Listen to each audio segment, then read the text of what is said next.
E depois de Hopi Anha, a trobe que o preço de gasolina está baixo, assim na Hopi de um solo tiro.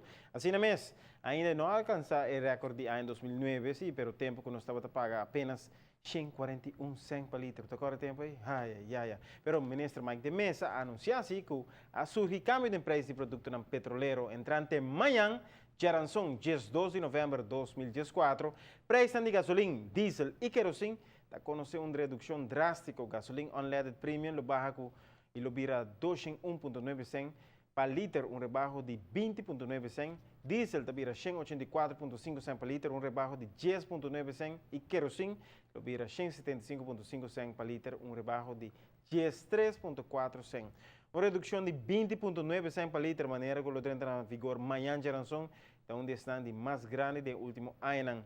Desde abril de 2007, a tarifa está arriba 2 florin per litro de gasolina.